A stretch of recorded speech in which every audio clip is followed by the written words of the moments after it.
This is Mike from FearShop.com. Make sure you like this video and leave your comments. Also, subscribe to the channel and hit that bell to set up notifications so you know when the next video drops. Let's get into it. Today we're ranking the Halloween films from best to worst. I love me some Michael Myers, but I will admit that all the various timelines in this franchise are enough to make your head spin. Some films are direct sequels to 1 and 2, others to 1, others to 4 and 5. It gets dizzying. Add to that, there are 3 films in the series that all share the same exact name of Halloween. Please note that I will end up giving up some spoilers, but I'll try to keep them small. For the record, if you haven't seen every film in the series, you should check them out. Without further ado, let's get into it. I should also mention that I will not include Halloween 3 Season of the Witch in this list, and this list is dedicated to films featuring Michael Myers. Number 10, Halloween Resurrection from 2002, directed by Rick Rosenthal. I like the concept of resurrection, but the film was all over the place. Director Rick Rosenthal also directed Halloween 2, but the films are so different from each other. At the end of the day, this is not a horrible film, just the worst of the franchise for me. Busta Rhymes is tough to watch. I can honestly say that I can accept how Michael is alive after getting his head chopped off. It's far-fetched, but what can you do with an ending like that? Laurie Strode gets killed off early. Keep in mind that she returns in the 2018 Halloween, which ignored this movie as well as all others outside of the original. There was actually supposed to be another sequel to this film, but the next film ended up being Rob Zombie's Halloween. Number 9 is Halloween 5: The Revenge of Michael Myers, directed by Dominique Othenin-Girard. Donald Pleasence and Danielle Harris return. The strange ending of Part 4 had Jamie killing her stepmother, but that was ignored in this one. Jamie lost her voice, but eventually gets it back towards the end of the film. This is the poorest grossing film in the series, which is surprising given that Part 4 is highly regarded. This is an odd film on a few levels, but some of the characters are cool, and Loomis is always ready to deliver his legendary lines. Number 8, Halloween 2018, directed by David Gordon Green. For our previous 2 films, there was a huge drop-off of quality. The rest of the list gets a little tougher. I was not expecting that I would like the 2018 version of Halloween, the 3rd film in the franchise, simply titled Halloween, which seems nuts. This film ignored every other film but the original. Laurie Strode is not related to Michael again. That was something introduced in Halloween 2. People tend to forget that the linkage of the 2 was not part of the original film. Jamie Lee Curtis plays her role to perfection. Her daughter's awesome. Her granddaughter is awesome. There's so much good with this film. There are some holes in the story, but we accept that quite a bit in horror movies. The ending is awesome where they trap Michael. The planning that it took to get to that point, knowing that Michael would return, is amazing. Number 17 is Halloween 2 from 1981, directed by Rick Rosenthal. I cannot believe that I have Halloween 2 this low on the list, but that shows how great the series is. The sequel to the legendary original film brings Michael back on the same night. The setting changes to a hospital, as that's where Laurie has been moved to. Sheriff Brackett learns of his daughter Annie's death. Laurie is revealed to be Michael's sister. The kill of note in this film is probably the hot tub stalking kill of Nurse Karen Bailey. The ending fight between Michael, Laurie, and Dr. Loomis is tense, and we end up seeing Michael get shot in both of his eyes with some pinpoint accuracy somehow. Number 6 is Halloween H2O, 20 years later in 1998, directed by Steve Miner. Steve Miner directs H2O after having cut his teeth on both Friday the 13th Part 2 and 3, in addition to House and Warlock. There were huge expectations of this film because Jamie Lee Curtis returned to the franchise.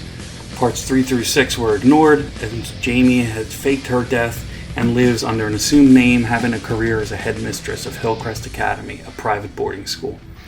The film also features Joseph Gordon-Levitt and Josh Hartnett, both of which got pretty big, with the former being huge. LL Cool J plays a great role as well. All the kids were pretty awesome, and there were some iconic parts in this film, such as Michael's first encounter with Laurie through the door, Michael lowering himself from the ceiling, and the amazing cat and mouse at the end. For all of the fanfare, H2O delivers. Number 5, Halloween: The Curse of Michael Myers, 1995, directed by Joe Chappelle.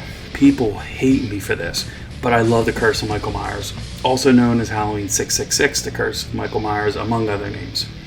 This film just thinks outside the box and reveals the source of Michael's immortality and his drive to kill. And the story is pretty cool. Donald Pleasence died on February 2nd, 1995, nearly 8 months before the release. The film is dedicated to his memory. After the film's home media release, the original working print of the film, which featured 45 minutes of alternative footage and a different ending, which has developed a cult following with bootleg DVD copies sold on eBay and online, petitions targeting for official release. In 2014, the producer's cut was officially released on Blu-ray. It was followed by Halloween H2O in 1998, 3 years later. Paul Rudd stars as Tommy Doyle from the first film in only his second feature-length film. He eventually went on to being Ant-Man and was in later Avengers films. He was so good in this film. The film starts by eliminating Jamie Lloyd after she had a baby, and Michael spends the rest of his film chasing the baby. Number 4 is Halloween 2 from 2009, directed by Rob Zombie, also known as H2. This is the sequel to Rob Zombie's Halloween. Picking up where the 2000 film ended and then jumping ahead 1 year, Halloween 2 follows Laurie Strode as she deals with the aftermath of the previous film's events. Dr. Loomis, who is trying to capitalize those events by publishing a new book that chronicles everything that happened, and Michael Myers as he continues his search for Laurie so that he can reunite with his sister. The film sees the return of lead cast members from the 2000 film, Malcolm McDowell, Scout Taylor Compton, and Tyler Mane, who portrayed Dr. Loomis, Laurie Strode, and Michael Myers, respectively. This film is violent and bloody. As with most Rob Zombie films, the soundtrack is awesome, and the violence is everywhere. People hate this film for turning Dr. Loomis into a money-grubbing leech. But the reality is that this is more realistic today than Loomis devoting his entire life to stopping Michael Myers.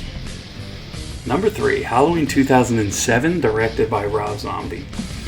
What a lot of people hated about Rob Zombie's Halloween are the things that I liked about it.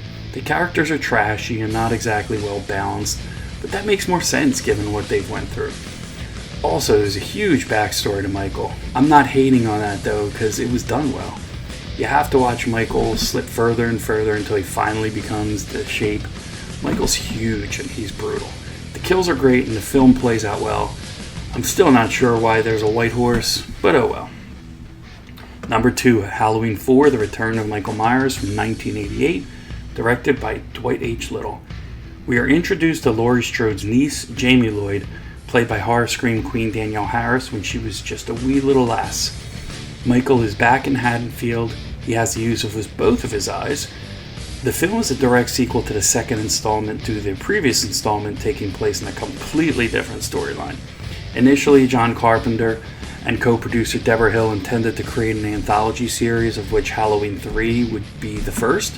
Halloween 4 was originally intended to be a ghost story, but due to disappointing reception of Halloween 3, it reintroduced Michael Myers, and he has remained the main antagonist of the series since.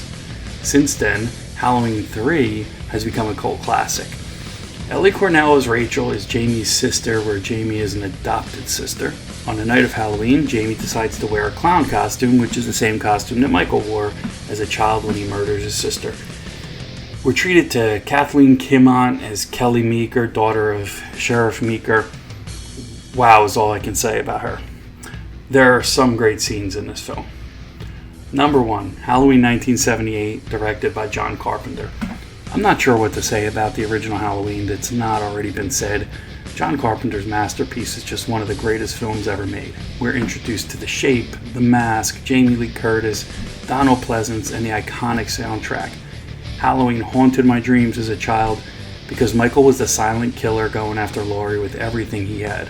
Michael's silent demeanor made him all the more frightening. The kills are not amazing, but the cat and mouse at the end where Michael just keeps coming after Laurie is some of the scariest scenes you can watch as a kid when you're looking over your shoulder during every scene.